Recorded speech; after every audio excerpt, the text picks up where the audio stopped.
Let me ask you this.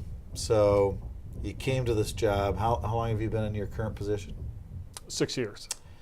And you still have some tread left, so you're going to be here for a while. When you leave your position, executive director of the Ironworkers Apprenticeship and Training Program, what do you want to have accomplished? I want an even playing field from all the training centers in our organization.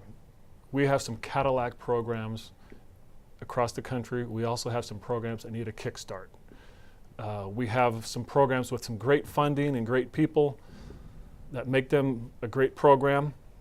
And we have some other areas that need more funding and a better commitment from the leaders in their area. Because right now, it's really not an even playing field across the country with how our training centers are operated and the instructors down to who they're getting into their program. And what's the battle plan for fixing that issue? At the convention last year, the resolutions that were passed, that every program has to have the IACP certification. What's the IACP? Ironworker Apprenticeship Certification Program. And what does that do? It's a set of standards to make the leadership in your training center professionals. It makes your training center come up to standards that make them a professional learning atmosphere. I took over a great program in the 90s. I thought it was one of the best. Mm-hmm. In the early 2000s, 2006, when the IACP came out, one of my bosses asked me to look into it. As a cocky, young, confident coordinator, I thought, what do I need that for? We got one of the best programs out there. But I did what I was asked to do.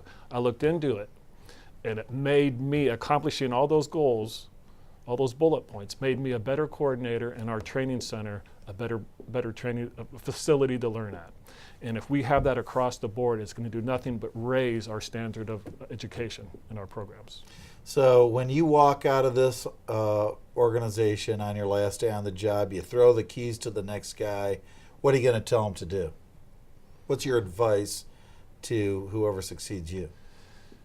My goal was to always improve whatever was handed to me. I had a great program. I had huge shoes to fill when I became coordinator. But I looked at what I thought could have improved when I was sitting in that apprenticeship chair. And I'll give you an example. And I would say this to the next director. We had no blueprint reading when I was a coordinator. So when I became a coordinator, one of the first things I did was hire one of my favorite ironworkers who was smart, who was blueprint knowledgeable, that could teach, and raised the blueprint reading curriculum in Local 29. I would tell the next director, never be satisfied.